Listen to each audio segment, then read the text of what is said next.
guys. Mwana abaiwa, mwana wangu abaiwa. Veduwee abaiwa ma-injections tu veduwee. Masaizi ese.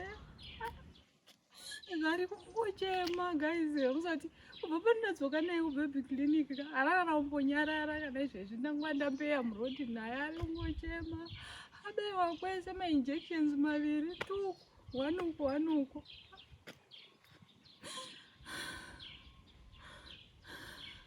Andinobvunza ove hakuna here imwe nzira veduwee ingaita hayo kuti ma-injections acho abaiwe iswa mai mwana uzowanira mushonga wacho mumukaka. Hazviiti izvi guys. Veduwee uzati mwana abaiwa ma-injections maviri